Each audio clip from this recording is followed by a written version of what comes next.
my god, I almost died. Hello everybody and welcome back to my channel. I am the Sassy Blonde Writer here with some writing tips for today. Today we're going to do a breakdown of the writing process. While everyone has their own specific process and routines and everything and how they go about writing, something known in the academic world as the writing process. When you hear the word writing process, what normally comes to mind are people's specific and individual routines and idiosyncrasies that they have with whatever they're writing. That's not what I'm talking about. Now, I'm not talking about my specific writing process, just the formal stages of writing something. So in this video, I will be referring to that as the formal writing process. I consider it formal because you learn it in school and I've seen it in several textbooks, and that is enough for me to believe that it is a formal thing. If you watched my channel before, then you know that I'm a teacher and I'm literally going to grad school for literacy studies, and it's something we talk about a lot. It's important for young writers to understand that you aren't done writing just because you finished your draft. There's a lot of other things that go into it. But I've never really seen an AuthorTube video about the formal writing process. It's always about like, oh, when I write, I eat 10 donuts. Always vanilla and always glazed. Or I have a cup of tea with me while I write. I'm not talking about your writing habits. That's not what I want to do a video about. Whatever your personal habits and routines for writing, that's a separate thing from what I'm talking about. I want to make sure that that's clear. I'm going to bring up specific examples in this video because I learn best by examples, and I feel I communicate best through other examples, and I'll link to them and my other sources down below. Now, let's get started. This is a very basic 101 breakdown of what the formal writing process is and the different approaches that you can take to it. Basically, you have 6 different stages of development for your project that kind of flow into each other as you work. You go through it and then you take a couple of steps backward and then you move forward, or you skip around a little bit. It's not just one. It's not a simple cause and effect. It's like a big ball of timey-wimey, righty-righty stuff. But there are specific stages that it is important to acknowledge. Stage number 1 is writing topic selection. What are you writing about? There are 3 basic reasons why authors write. That's a slice of pie. You have perform, inform, and entertain. Stage 2 is pre-writing. That's gathering your sources, figuring out main characters, that sort of thing.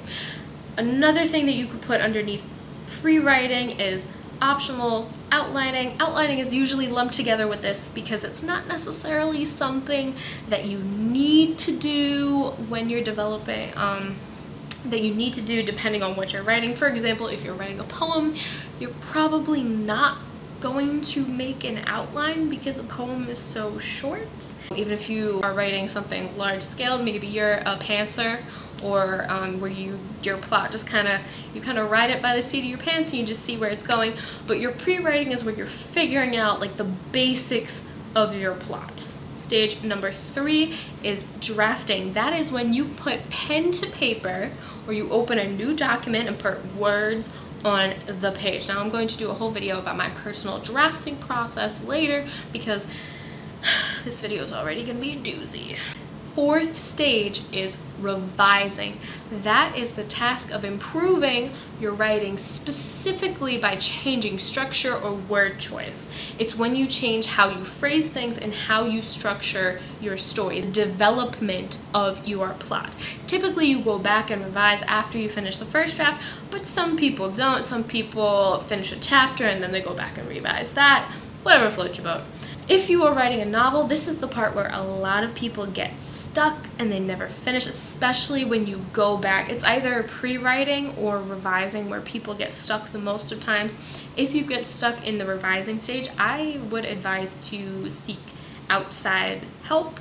And by that I mean go to a critique partner, go find an editor, that sort of thing. Try to find somebody else to look at your work so that way you can workshop it and figure out what the plot holes are. Number 5 is editing. Editing is fixing basic errors like capitalization, punctuation, spelling, that sort of thing. Please do yourself a favor and edit after you finish revising, or you will just make more work for yourself. I feel like this is very common, especially with younger writers, where you feel like you have to go through it and like dot your I's and cross your T. But the fact of the matter is, if you have not revised yet and you're trying to edit, you have bigger fish to fry, and there's no sense in, you know, going back and fixing capitalization or punctuation or spelling for stuff that you ultimately end up deleting. You're just going to keep making more work for yourself, and I am all about making things as easy as possible for me. Number 6 is publishing.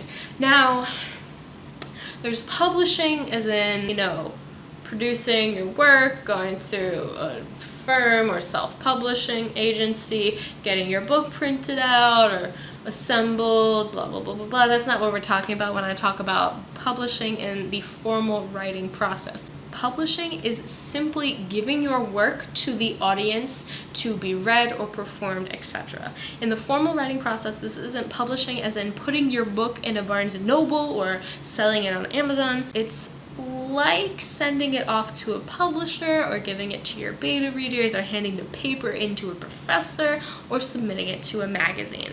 You're getting to the publishing part is really hard, and it's a really big accomplishment that definitely celebrate once you get to that. Now, like I was saying before, depending on your style of writing, you may fluctuate around to the different stages. Something that's very important for writers to understand is that this is a fluid process, meaning you can move around each stage depending on what's right for you, and that's very important to figure out your writing style in the formal writing process. If it's your writing time and you can't bring yourself to draft, that's okay. If you decide to revise an old section instead of write something brand new. Alright everybody, so that's all I have to say on the formal writing process, a little breakdown for you all. I hope this helps you get through the writing process, or at least understand how it works. If you like this video, please give me a little thumbs up. If you enjoyed this content, please subscribe to my channel. I post new videos 1 to 2 times a week.